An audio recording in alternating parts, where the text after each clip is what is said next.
તો જોયું મિત્રો કે તમારે જમીનના 7 બાર હોય તો તેમાં તમારે જો કોઈ લોન લીધેલી હોય કે કોઈ પણ તમે ધિરાણ લીધેલું હોય તો તેમાં તેની બોજાની નોંધ છે તે પડેલી હોય છે.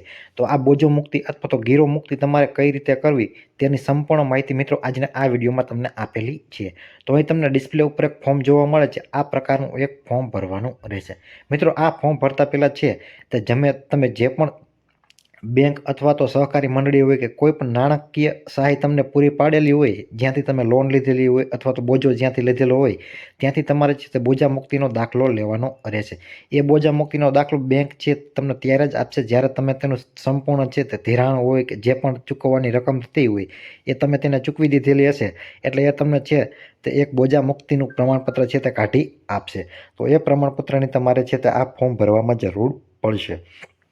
તો મિત્રો વાત કરીએ તો બોજા મુક્તિ કઈ રીતે કરવાની રહેશે. તો મિત્રો અહીં તમને ડિસ્પ્લે ઉપર ફોર્મ જોવા મળે છે. આ પ્રકારનું એક ફોર્મ ભરવાનું રહેશે અને આ ફોર્મ ભરી તમારા તાલુકાની જે મામલતદાર કચેરી હોય ઈ-ધરા કેન્દ્ર તેમાં આપવાનું રહેશે.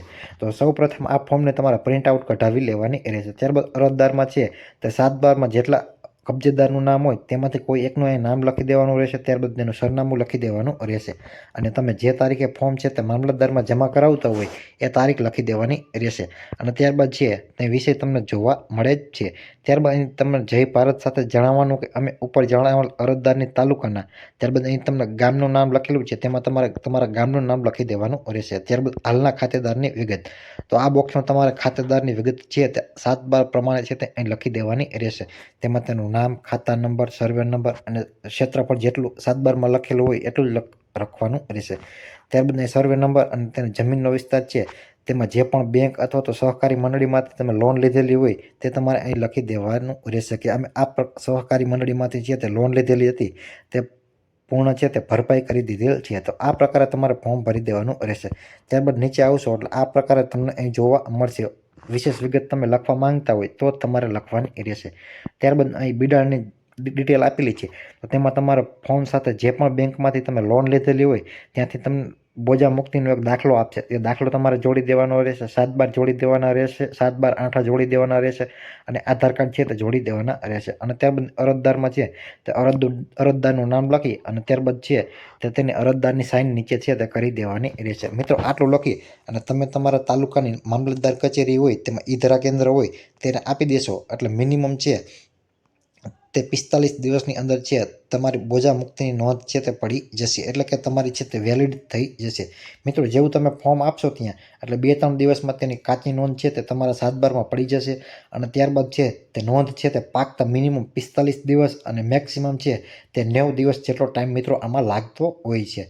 તો મેક્સિમમ છે તે 90 દિવસની અંદર છે તમારા 7/12ની અંદર છે તે બોજા મુક્તિની નોંધ છે તે પ્રમાણિત થઈ જશે. તો મિત્રો આવી રીતે તમે તમારી જમીનની અંદર છે તે બોજા મુક્તિ અથવા તો ગીરો મુક્તિ છે તે કરાવી શકો છો.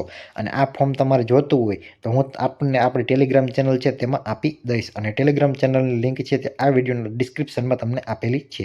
ત્યાંથી તમે ટેલિગ્રામમાં જોઈન થઈ શકો છો. તો મિત્રો આવી જ રીતે તમે એન્જલ ઇન્ફોર્મેશન યુટ્યુબ ચેનલ ઉપર સરકારી યોજના, સરકારી ભરતી, જમીન record, Aadhaar card, Ayushman card, ચૂંટણી કાર્ડ, રેશન કાર્ડ, શ્રમ card, PAN card, driving licence, PM Kisan, I Khedut, digital Gujarat, ઈ સમાજ કલ્યાણ, ઓજસ સંબંધિત તથા અન્ય રસપ્રદ માહિતીસભર વિડીયો છે તે તમે આ ચેનલ ઉપર જોઈ શકશો. તેમજ અમારી આ યુટ્યુબ ચેનલના વિડીયોને તમે લાઇક કરી દેજો, શેર કરી દેજો અને આ યુટ્યુબ ચેનલને તમે સબસ્ક્રાઇબ નથી કરેલી તો અત્યારે આ યુટ્યુબ ચેનલને તમે સબસ્ક્રાઇબ કરી લેજો. તો મળીએ મિત્રો એક નવા વિડીયોમાં નવા ટોપિક સાથે. ત્યાં સુધી જય હિન્દ.